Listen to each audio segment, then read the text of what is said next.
다 함께 묵도하심으로 주일 예배 드리겠습니다.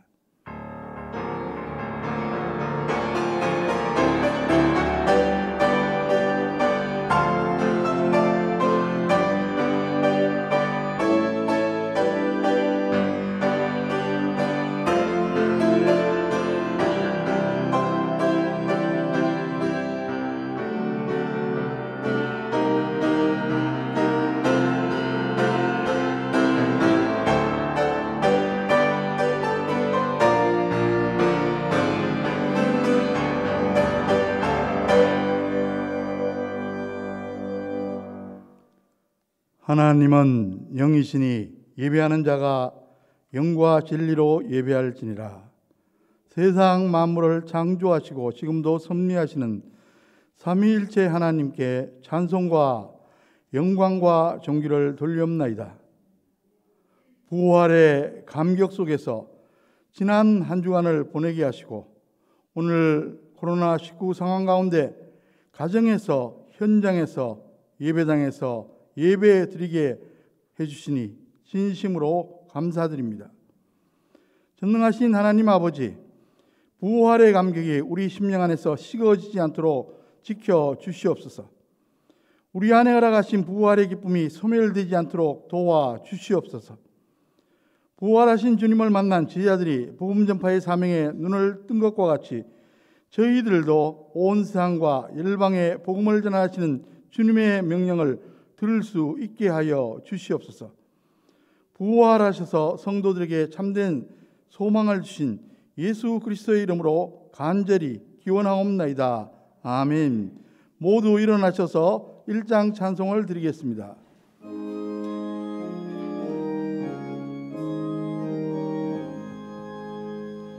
만복의 근원 하나님, 온 백성 찬송 드리고 저천사여 찬송하세. 찬송 성부 성자 성령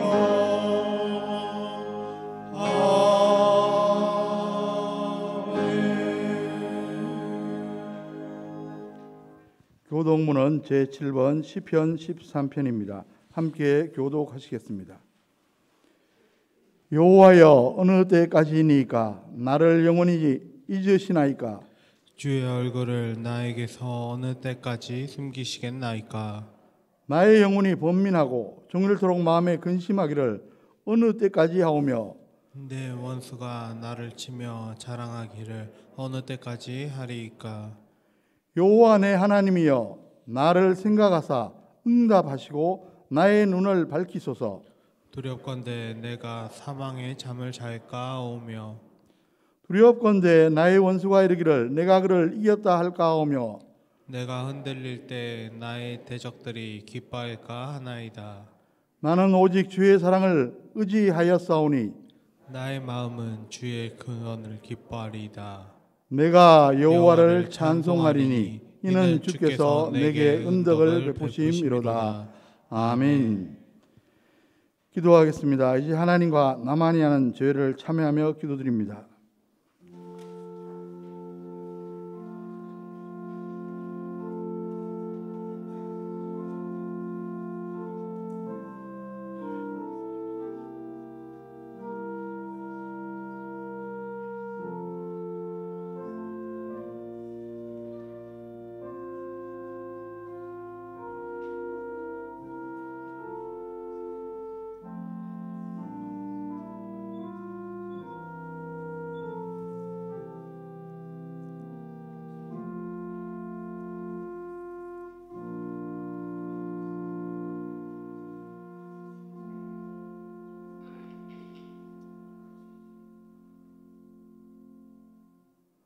불꽃 같은 눈으로 사람의 마음과 생각을 감찰하시는 하나님 아버지, 하나님 아버지 앞에서는 그 어떤 죄악이라도 우리가 숨길 수 없음을 아나이다.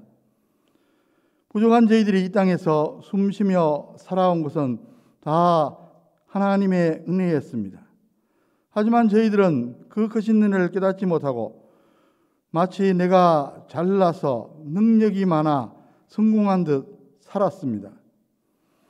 내가 서로 사랑하며 살아야 할 이웃을 향하여 교만한 말과 행동으로 아픈 상처를 주기도 했습니다. 부활의 첫 열매가 되신 주문을 따라 우리도 부활할 것을 깨닫지 못하고 썩어 없어질 육체의 소욕을 따라 살기도 했습니다. 주님, 이 모든 죄를 회개하오니 다 용서하여 주시옵소서. 이제부터 하나님을 바르게 섬기며 이웃을 진정으로 사랑하는 신실한 성도로 살아가게 하여 주시옵소서. 예수 그리스도의 이름으로 이 참여하는 기도를 드리옵나이다. 아멘.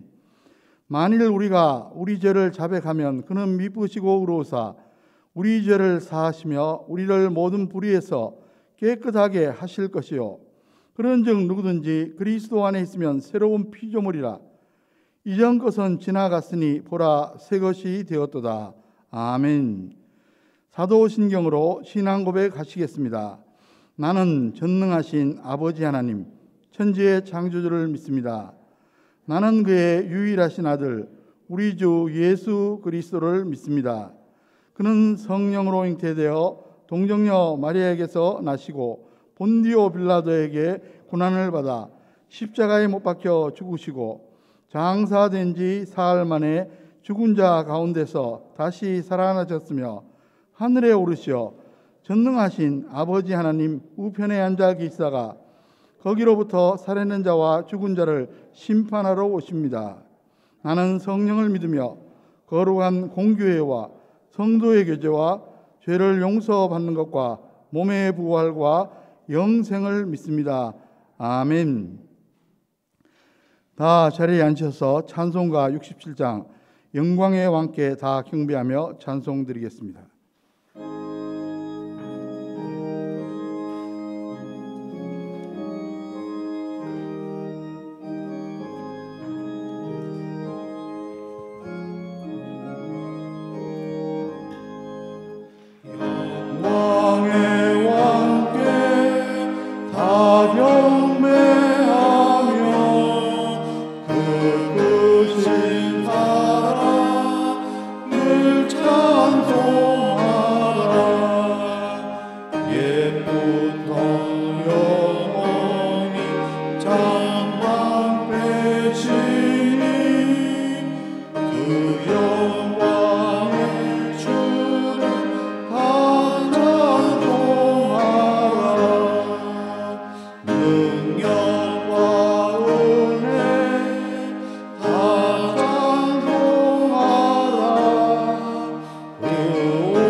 할렐루야.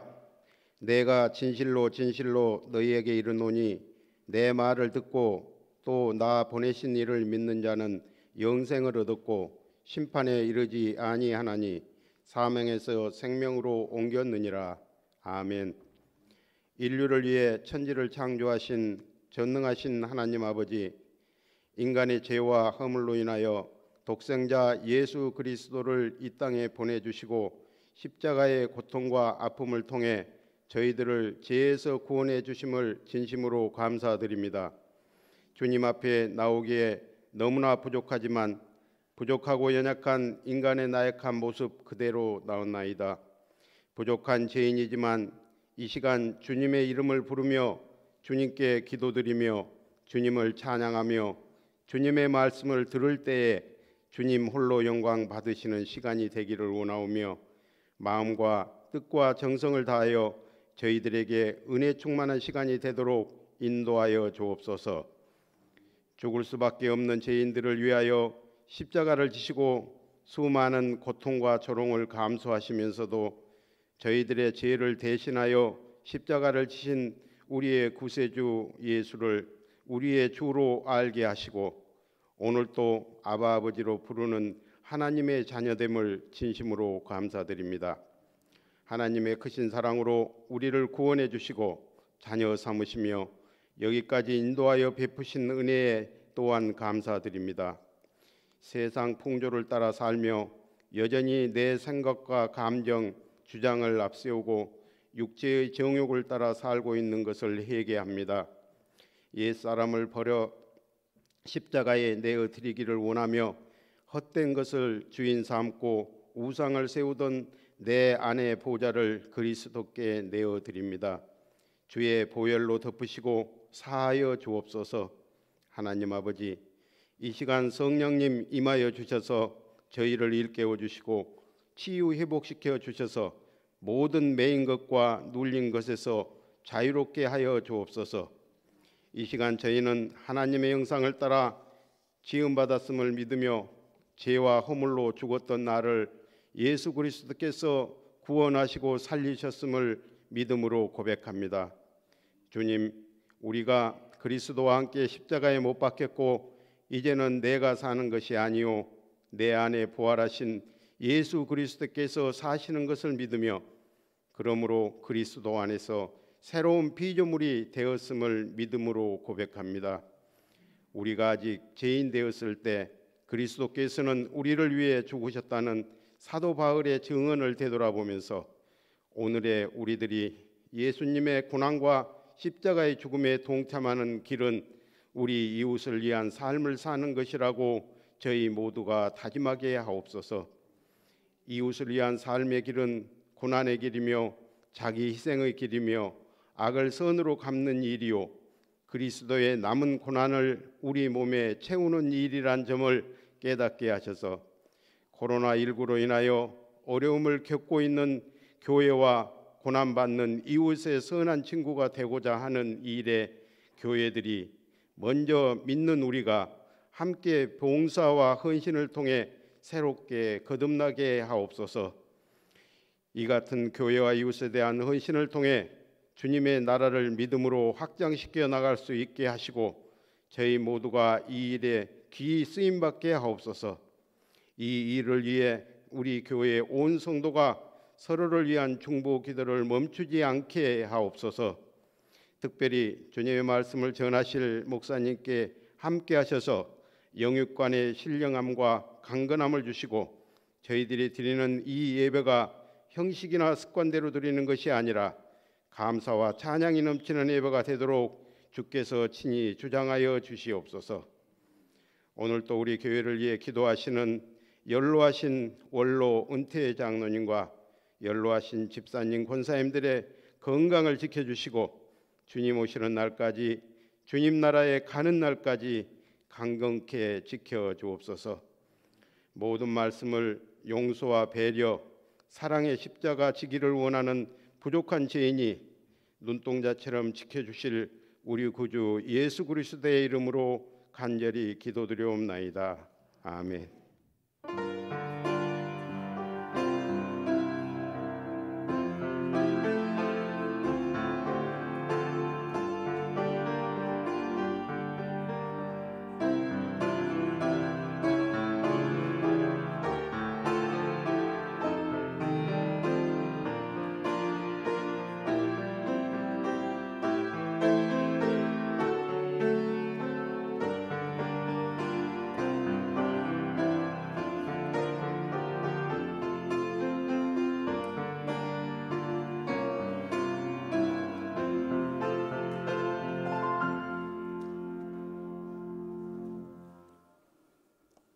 오늘 우리에게 주신 하나님의 말씀은 신약 사도행전 1장 8절에서 11절까지 말씀입니다.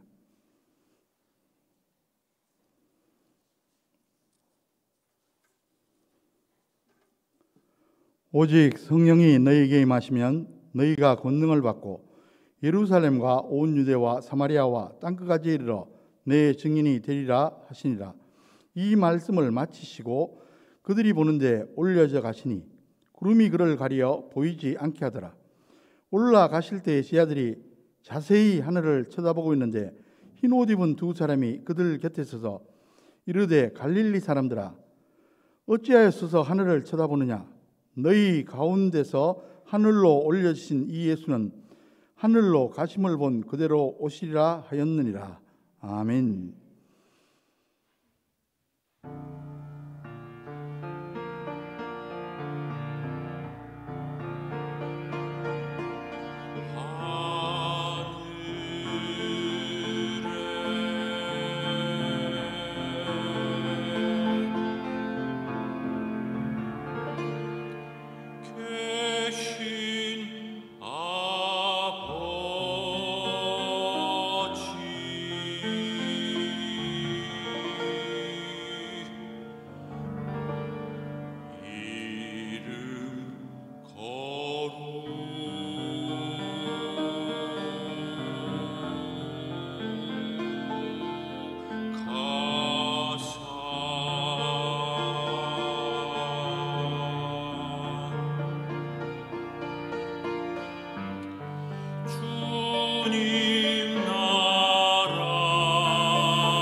마시고 다만 하게서 구하소서.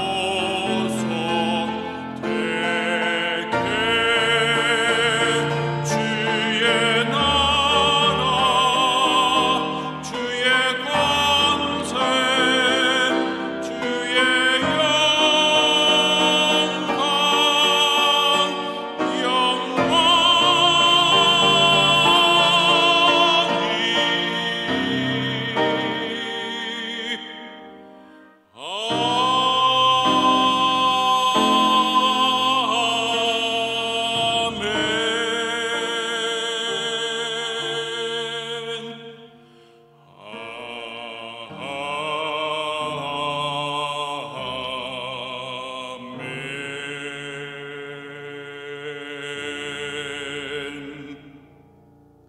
아멘.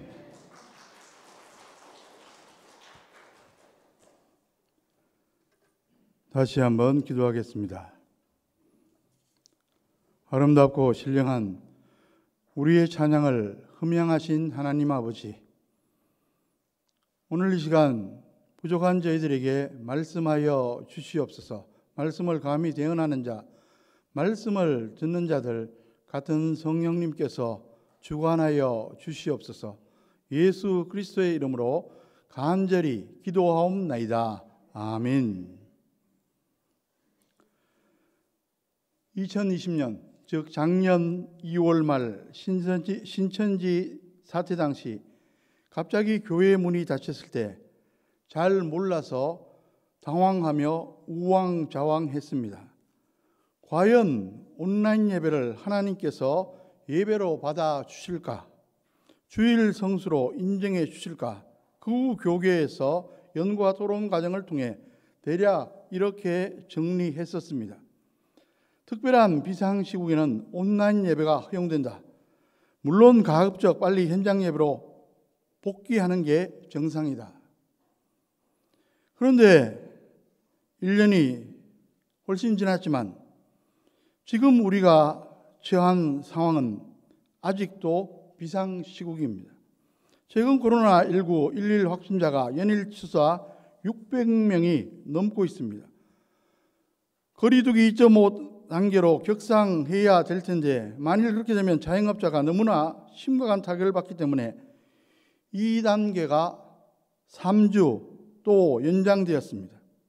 저와 여러분들도 아마 한국교회 모든 교회들과 성들도 속이 말이 아닐 줄로 압니다. 그럴수록 우리가 마음 가다듬기를 바랍니다.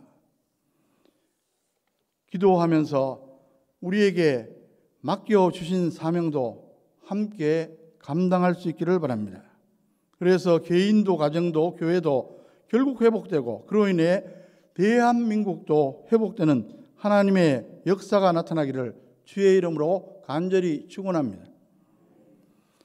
여러분, 성경은 신구약 66권 전체가 하나님의 말씀입니다. 그런데 그 중에 보면 예수님께서 직접 하신 말씀이 나오는데 주로 신약 복음서에 기록되어 있습니다.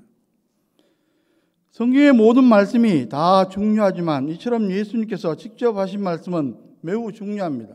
그래서 어떤 출판사에서 발행한 성경책을 보면 예수님의 말씀을 다른 것과 구별해서 아예 붉은색으로 인쇄해 놓은 것도 있습니다. 그만큼 중요하다는 이야기입니다. 정말 그렇습니다. 예수님이 하신 말씀은 그 어느 것 하나라도 소홀히 하거나 버릴 게 없습니다. 그 하나하나가 진리의 말씀이요 축복의 말씀이기 때문입니다. 그런데 그 중에서도 더욱더 중요한 말씀이 있습니다. 예를 들면 진실로 너희에게 이르노니 이런 표현이 붙어있는 말씀들입니다. 그리고 예수님께서 마지막에 남긴 말씀들입니다. 예수님의 생애를 살펴보면 끝으로 갈수록 비중 있는 말씀을 하셨음을 알 수가 있습니다. 그래서 예수님이 십자가 지시기 직전에 하신 말씀, 십자가상에서 하신 말씀 등이 특히 중요한 것입니다. 오늘 본문은 그 중에서도 가장 중요하게 받아야 할 말씀입니다. 왜 그렇습니까? 예수님께서 십자가에 달려 죽으셨다가 부활하신 후 승천 직전 맨 마지막에 하신 말씀, 즉 유언인 셈입니다. 사람이 죽을 때 남기는 유언이 중요하지 않습니까? 마지막에 정말 중요한 한마디를 남기고 가는 것입니다. 일개 인간이 남기는 유언도 이렇듯 중요하다면 예수님의 유언은 얼마나 더 중요하겠습니까? 여러분, 십자가와 부활은 기독교 교리의 2대 기둥입니다. 그중 하나라도 부정하거나 불신하면 기독교 신앙은 성립될 수 없습니다. 그런데 이에 못지않게 중요한 교리가 있는데 예수님의 승천입니다. 예수님은 십자가에 달려 죽으셨다가 부활하셨습니다. 그리고 하늘나라에 올라가셔서 지금도 여전히 살아계십니다. 그러면 과연 어떤 모습으로 살아계십니까? 부활하신 그 모습 그대로 하나님 보좌 우편에 계십니다. 이런 내용이 성경에 기록되어 있고 사도신경에도 그대로 반영되어 있습니다. 여러분, 예수님은 십자가에 죽으셨다가 부활하신 후 지상에 40일 머물러 계시다가 승천하셨습니다. 부활하시자마자 즉시 승천하시지 않은 이유가 있었습니다. 오늘 본문은 아니지만 그 앞에 사도행전 1장 3절을 보시면 그가 고난 받으신 후에 또한 그들에게 확실한 많은 증거로 친히 살아계심을 나타내사 40일 동안 그들에게 보이시며 하나님 나라의 일을 말씀하시니라. 사람들이 예수님의 부활을 믿지 못할 게 분명하니까 부활하신 모습으로 직접 나타나 확증해 주신 겁니다. 그리고 공생의 기간 중에 주셨던 천국복음을 총 정리해 주셨습니다. 그 후에 예수님은 감람산에서 제자들이 보는 가운데 하늘로 올라가셨습니다. 오늘 본문에 그 장면이 묘사되어 있습니다. 여러분, 마가복음 16장을 보시면 거기에도 예수님의 승천 장면이 기록되어 있는데 좀 더 구체적으로 하늘에 올라가셔서 하나님 우편에 계시다고 말씀하고 있습니다. 마가복음 16장 19절에 보면 주 예수께서 말씀을 마치신 후에 하늘로 올려지사 하나님 우편에 앉으시니라. 이것은 2000년 전 실제로 있었던 역사적인 사건입니다. 이런 역사적 사실을 기념하고자 예루살렘 성지에 예수 승천 기념교회가 세워져 있습니다.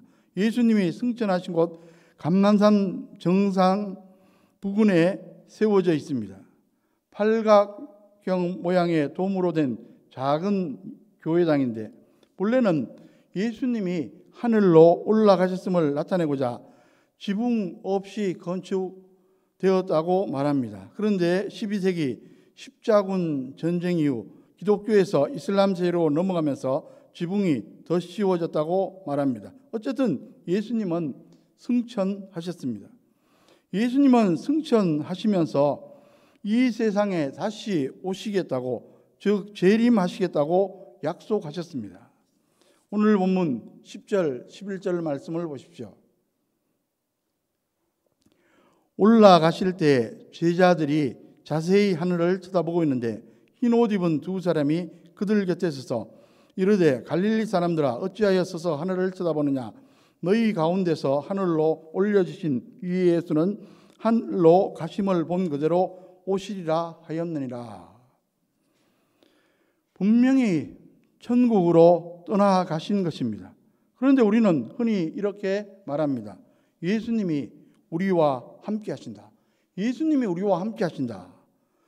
무슨 뜻입니까? 예수님은 부활하신 몸으로는 천국 하나님 우편에 계시면서 동시에 성령으로 지금 여기에 임재해 계십니다.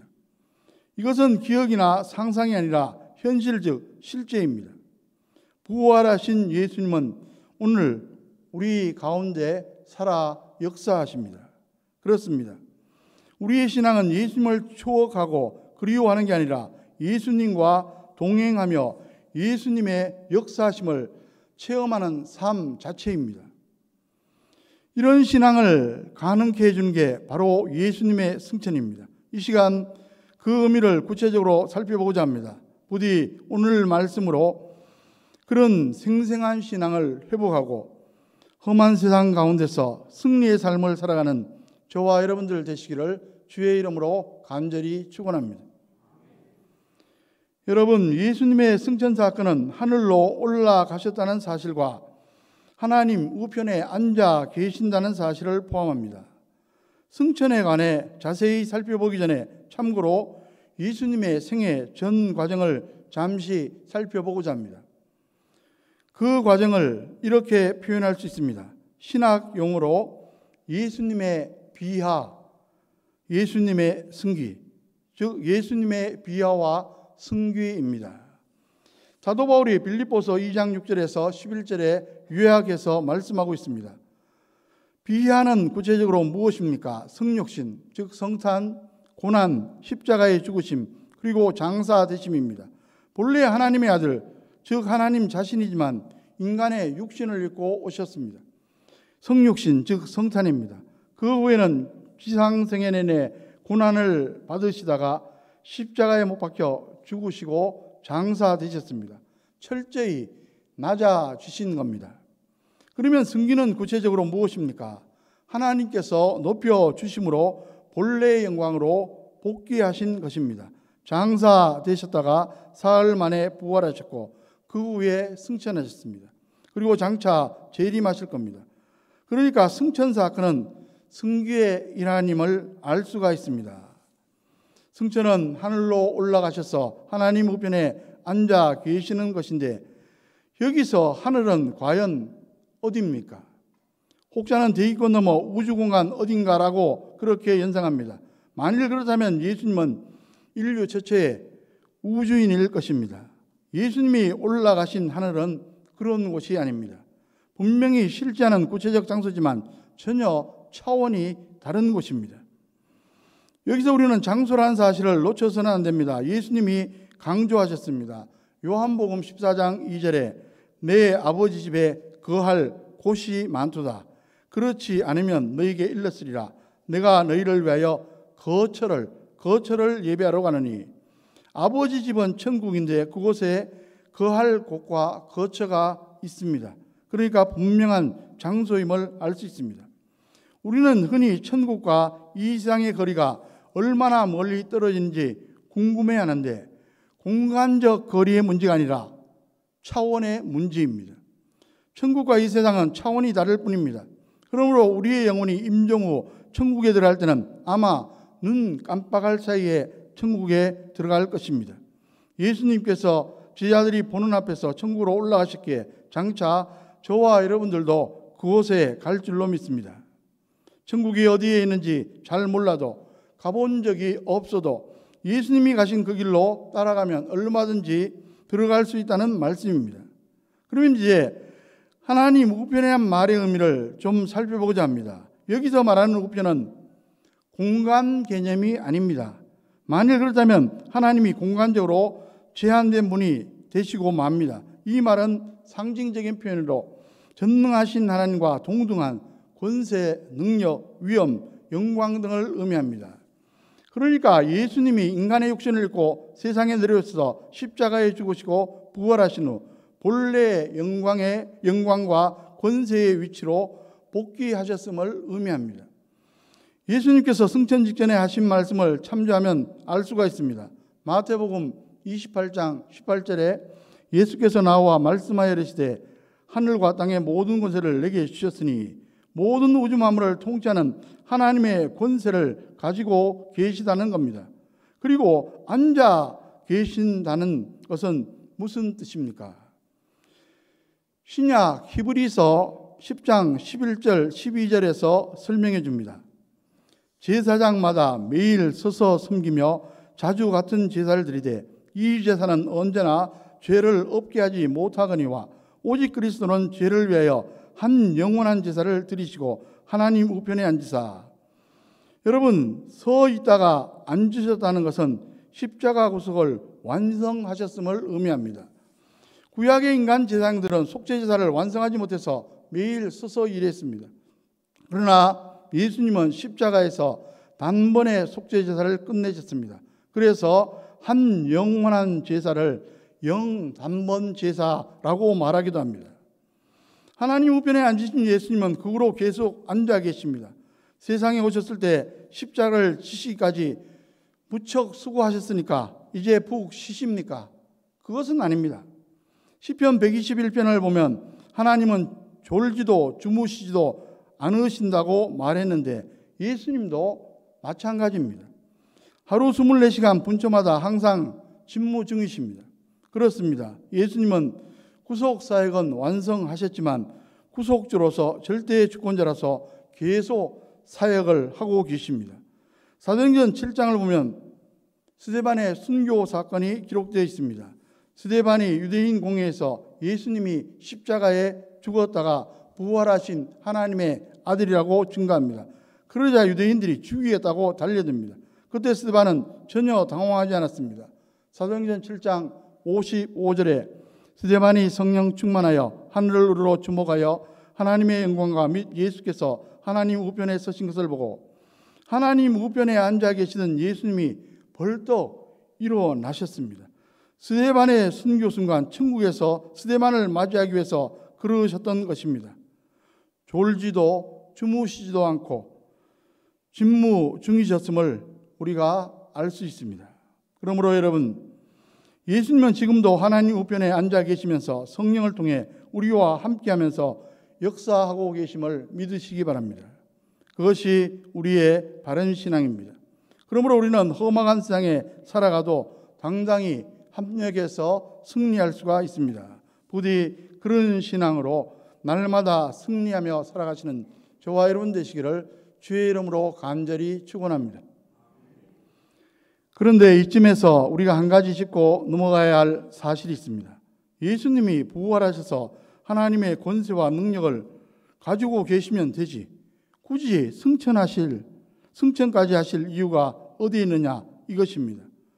분명히 승천할 이유가 있습니다. 그것은 성도와의 관계에 새로운 변화가 필요했기 때문입니다. 부활 이전에는 제자들이나 성도들과 육체의 모습으로 관계를 맺고 교제하셨습니다. 그러나 이제는 달라져야만 합니다. 영적인 관계로 발전되어야 합니다. 구체적으로 말씀드리면 보혜사 성령님을 통해 관계를 맺고 교제해야만 합니다. 그래서 굳이 승천하신 것입니다. 예수님이 승천하시고 대신 성령이 오셨습니다. 이 점에 대해서는 예수님께서 십자가를 지시기 전에 미리 예언하셨습니다. 요한복음 14장 18절에서 20절까지 말씀을 보면 내가 너희를 고와 같이 버려두지 아니하고 너희에게로 오리라. 조금 있으면 세상은 다시 나를 보지 못할 것이로되 너희는 나를 보리니 이는 내가 살아있고 너희도 살아있겠습니다. 그 날에는 내가 아버지 안에 너희가 내 안에 내가 너희 안에 있는 것을 너희가 알리라. 여기서 예수님이 다시 오신다는 것은 재림이 아니라 성령 강림을 가리킵니다. 성령을 통해 예수님이 오셔서 영적인 연합 관계를 맺고 영적 교제를 하시겠다는 것입니다. 그런데 만일 예수님이 아직도 육체를 가지고 우리와 관계를 맺고 교제하신다면 어떻게 됩니까? 제한적이 될 것입니다. 예수님이 한 장소에 계시면 다른 곳에는 계시지 못합니다. 한 시간에 몇 사람을 만나면 다른 사람들은 만날 수가 없습니다. 시간적으로 공간적으로 제한을 받습니다. 그러나 이제 성령을 통해서 누구나 언제 어디서나 예수님을 만나고 교제할 수 있게 되었습니다. 그러면 구체적으로 예수님이 하나님 우편에서 하시는 사역이 어떤 것들입니까? 이를 소위 천상사역이라고 말하는데 대표적인 세 가지가 있습니다. 첫째로 예수님은 전지전능한 하나님으로 절대 주권을 가지고 개인, 가정, 사회, 국가, 특별히 교회를 통치하고 다스리십니다. 하나님 보좌가 소위 총사령부입니다. 거기서 하나님 아버지와 함께 앉아서 동등한 능력과 권세로 역사하십니다. 마가복음 16장 20절에 보면 승천하신 예수님이 역사하시는 사실이 기록되어 있습니다. 제자들이 나가 두루 전파할 때 주께서 함께 역사하사. 이 말이 중요합니다. 제자들이 사방에 흩어져서 복음을 전파할 때 예수님이 함께 해주신다는 말인데 구체적으로는 예수님이 승천하신 후 보내신 성령으로 함께 주시는 겁니다. 그런데 놀라운 표적들이 나타났습니다. 기적들이 나타났습니다. 여러분, 사도행전은 사도들의 행적, 복음 전파 사역을 기록한 책입니다. 그런데 성령행전이란 별명이 붙어 있습니다. 왜 그렇습니까? 사도들이 자기들 혼자 한 게 아니라 성령 충만한 가운데 성령의 역사를 힘입고 한 것이기 때문입니다. 그런데 사도행전의 기록 곳곳을 보면 승천하신 예수님이 함께 역사했음을 발견할 수가 있습니다. 사도행전 8장 39절에 주의 영이, 사도행전 9장 11절에 주께서, 사도행전 11장 21절에 주의 손이, 사도행전 16장 7절에 예수의 영이 등등입니다. 그래서 사도행전에 또 하나의 별명이 있습니다. 승천하신 예수 행전입니다. 이 외에도 예수님의 통치 사역을 증가하는 구절들이 있습니다. 대표적으로 에베소서 1장 21절 22절에 보면 모든 통치와 권세와 능력과 주권과 이 세상뿐 아니라 오는 세상에 일컫는 모든 이름 위에 뛰어나게 하시고 또 만물을 그의 발 아래 복종하게 하시고 그를 만물 위에 교회의 머리로 삼으셨느니라. 예수님이 교회의 머리로서 교회를 통해 만물을 통치하심을 증거합니다. 작은 일부터 큰 일까지 개인사, 가정사, 민족사, 인류 역사, 교회 역사, 우주 만물 등을 총망라해서 통치하십니다. 요즘에 사용되는 원격 조정 장치가 있습니다. 스마트폰을 통해서도 가능합니다. 외부에서의 집안의 모습을 감시 카메라로 확인하고 세탁기나 주방기기 등을 조작하며 원격 조정합니다. 정말 신기합니다. 인간의 재주로도 이런 게 가능하다면 예수님의 전능한 능력으로 지금 여기서 우리와 함께 하시며 도와주시는 게 불가능하겠습니까? 예수님이 멀리 천국에 계신 것 같지만 성령을 통해 전혀 거리감 없이 우리 가운데 역사하실 수가 있습니다. 이와 같이 예수님이 역사하심으로 만사가 움직임을 믿으시기 바랍니다.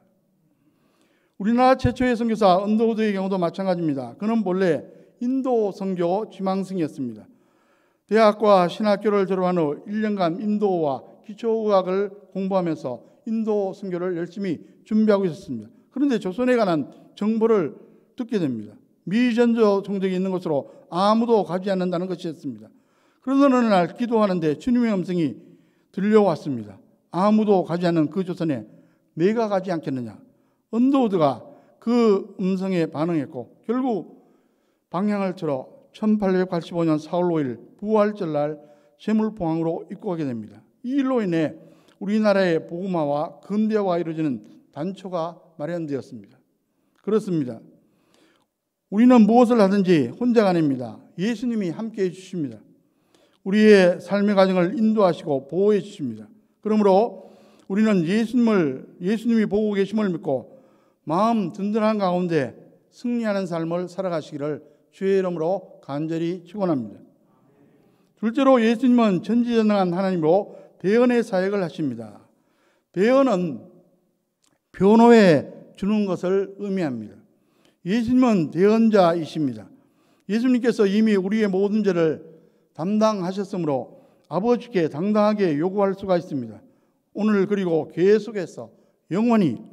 그러므로 2000년 전에 지신 십자가지만 오늘 나를 죄에서 구원하고 또 구원 이후 매일 범하는 죄까지 다 용서해 주실 수가 있다는 말씀입니다. 어느 판사가 쓴 글입니다. 2달을 두었던 한 여성이 끔찍한 사건을 증언하려고 법정에 섰습니다. 사연인즉슨 이러했습니다. 남편이 2딸에게 독극물을 탄 우유를 먹여 살인한 혐의로 기소되었습니다. 처음에는 그 남편이 죽이고 싶을 정도로 미웠습니다. 그런데 마음을 고쳐먹고 증언하기로 했습니다.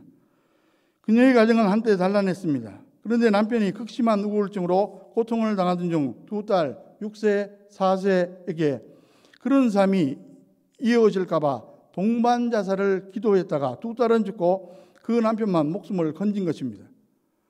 법정에 나온 그녀는 심장병과 척수염, 류머티즘 등으로 몸을 가누기도 어려운 상태였습니다. 그는 흐느꼈습니다. 그리고 증언했습니다.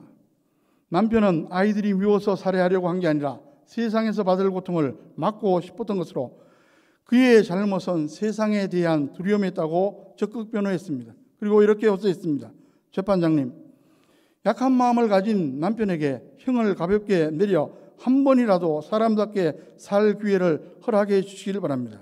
그 변호는 판사의 마음을 움직여 감형을 받게 되었습니다. 변호라는 게 이렇게 대단합니다. 예수님은 그 이상입니다. 당당히 요구하십니다. 왜냐하면 이미 그 모든 죄를 위해서 십자가에서 대속의 피를 흘리셨기 때문입니다. 그러므로 우리가 어떤 죄를 지어도 자백하기만 하면 얼마든지 사해 주시고 깨끗하게 해주십니다. 우리가 잘 아는 요한일서 1장 9절에 만일 우리가 우리 죄를 자백하면 그는 미쁘시고 의로사 우리 죄를 사하시며 우리를 모든 불의에서 깨끗하게 하실 것이요. 부디 이런 대언 사역을 믿으시고 때때로 실수하고 넘어져도 예수님 때문에 오뚜기처럼 일어나 승리하는 저와 여러분 되시기를 주의 이름으로 간절히 축원합니다. 셋째로 예수님은 전지전능한 하나님으로 중보 사역을 감당하십니다. 중보 사역은 하나님 아버지와 우리 사이에서 중간 역할을 해 주시는 것입니다. 우리는 모두 죄인인 거로 거룩하신 하나님 앞에 감히 나갈 수 없습니다. 그러나 이미 십자가 대속의 은혜로 죄의 사함을 받았을 뿐만 아니라 예수님이 승천해서 하나님 앞에 중보자로 계시므로 얼마든지 하나님 보호자 앞에 나아갈 수가 있습니다. 그리고 당당하게 기도할 수 있습니다. 그래서 우리가 기도할 때 예수님의 이름으로 기도하는 것입니다. 그런데 때로는 우리가 연약하고 무지해서 잘못 기도할 수 있고 혹은 스스로 기도하지 못할 때도 있습니다. 그럴 때 주님은 우리를 대신해서 기도해 주십니다. 로마서 8장 34절에 죽으실 뿐 아니라 다시 살아나신 이는 그리스도 예수시니 그는 하나님 우편에 계신 자요 우리를 위하여 간구하시는 자신이라. 여러분, 우리가 즐겨 부르는 복음성 가운데 이런 노래가 있습니다. 당신이 지쳐서 기도할 수 없고 눈물이 빗물처럼 흘러내릴 때 주님은 아시네 당신의 약함을 사랑으로 돌봐주시네. 누군가 널 위하여 누군가 기도하네. 내가 홀로 외로워서 마음이 무너질 때 누군가 널 위해 기도하네. 이 가사처럼 우리 예수님이 저와 여러분들을 위해 중보 기도하신다는 사실을 믿으시기 바랍니다. 우리 자신의 기도도 중요하지만 예수님의 중보 기도 때문에 오늘 우리가 이만큼이라도 살고 있음을 믿고 감사하시는 저와 여러분 되시기 바랍니다. 여러분, 승천하신 예수님은 오늘도 하나님 우편에 앉아 계십니다. 그리고 우리를 보살펴 주십니다. 우리가 믿음으로 예수님을 바라보면 아주 가까이 느낄 수 있습니다. 아무쪼록 승천하신 예수님이 보혜사 성령으로 오셔서 우리의 삶을 구체적으로 보살펴 주시고 축복해 주심을 믿으시기 바랍니다. 혹시 고난과 역경이 있을지라도 낙심하지 말고 살아계신 예수님을 의지함으로 꼭 극복하고 승리하는 저와 여러분들, 저와 여러분의 가정, 자녀, 후손들 되시기를 주의 이름으로 간절히 축원합니다. 기도하겠습니다. 하나님 아버지, 저희들 1년 이상 코로나19 상황 가운데 살아가고 있습니다. 마음이 답답하고 참으로 힘이 듭니다. 그러나 오늘 말씀처럼 예수님을 바라보고 낙심하지 말고 다시 일어서서 움직이고 승리할 수 있도록 인도하여 주시옵소서. 이 시간 간절히 호소합니다. 여러 가지 질병의 문제로, 육신의 약함의 문제로, 중환 질환으로 고통받는 분들이 있습니다. 주님께서 특별히 역사하여 주시옵소서. 약한 분들을 보수하여 주시며 질병을 치료하여 주시며 중환 질환에서도 하나님의 극적인 역사로 속히 노인받을 수 있도록 도와주시옵소서. 코로나19 상황 가운데 경제적으로 많은 어려움을 겪는 분들이 있습니다. 주님께서 그들에게 삶의 용기를 다하여 주시고 지혜도 주셔서 이 모든 상황들을 잘 극복하고 이길 수 있도록 역사하여 주시옵소서.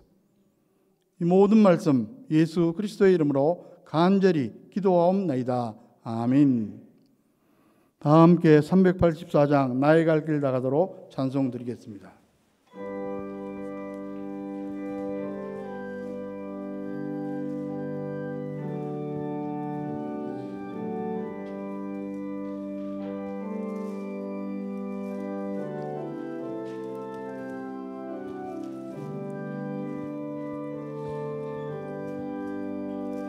나의 갈 길 나가도록 예수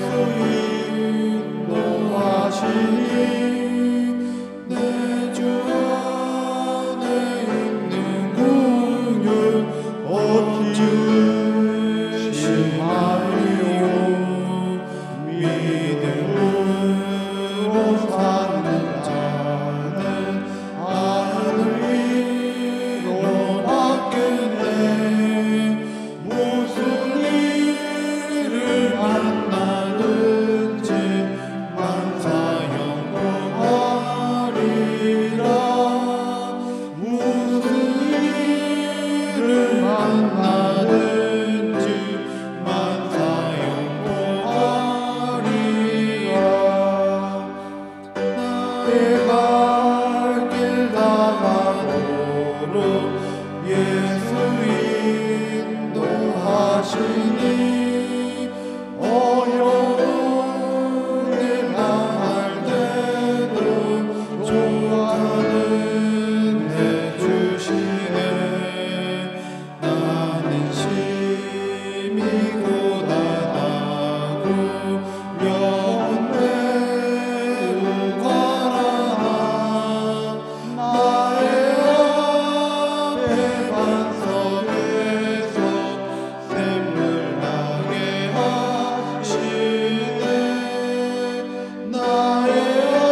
모두 일어나셔서 봉헌하시겠습니다.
온 인류의 역사를 주관하시며 우리 한 사람 한 사람 생사와 복을 구체적으로 주관하시는 전능하신 하나님 아버지, 지난 한 주간도 저희들의 삶을 보살펴 주시고 인도하여 주시고 오늘 이렇게 가정에서 현장에서 예배당에서 예배 드리게 주니 진심으로 감사드립니다. 하나님의 크고 놀라우신 은혜에 감사해서 정성껏 준비한 봉헌 예물을 가지고 나왔습니다. 주일 헌금을 드렸습니다. 범사의 하나님의 주인 되심을 고백하는 마음으로 열애 하나 구별해서 11정금을 드렸습니다. 여러 가지 제목의 감사헌금을 드렸습니다. 선교, 비전헌금도 드렸습니다. 이 모든 봉헌 예물과 함께 우리의 마음도 연락하여 주시옵소서. 속죄의 경제가 회복되도록 역사해 주시고 또 우리가 슬기롭게 이 시기를 잘 이길 수 있도록 인도하여 주시옵소서. 용기를 더하여 주시옵소서. 신령한 힘을 공급하여 주시옵소서. 오늘도 우리와 함께 예배드리고 싶지만 여러 가지 사정으로 함께하지 못하는 장안교회 권속들이 있습니다.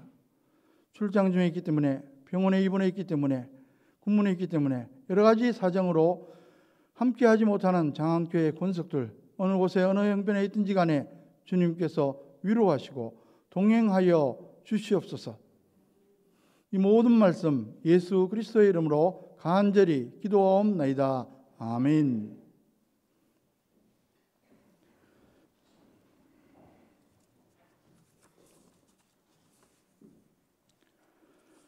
두 가지만 광고 드리겠습니다.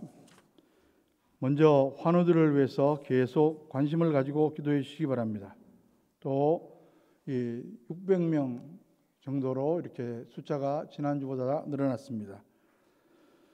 예배 및 집회 시에 감염 예방 수칙을 꼭 지켜주시기 바랍니다. 지금까지 잘하고 있지만 좀 힘들더라도 계속 그렇게 해주시기를 당부드립니다. 이제 모두 일어나셔서 찬송가 499장 4절 찬송 드리겠습니다.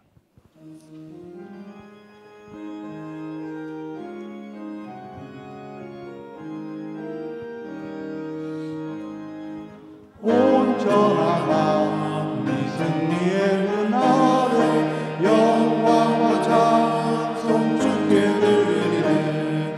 속죄함이 구원받았으니 기쁘게 할렐루야 부르세. 큰 권세 주께 있으니 큰 권세 주께 있으니 너는 가서 주의 모든 떠나라. 주가 너 항상 지키리라.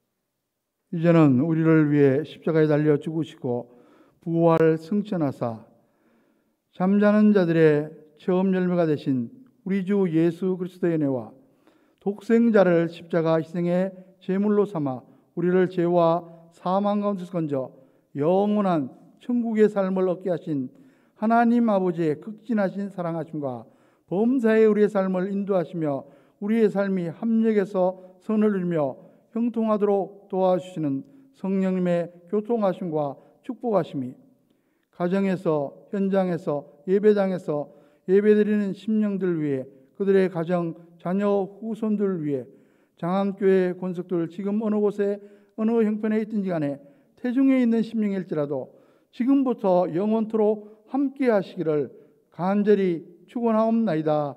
아멘.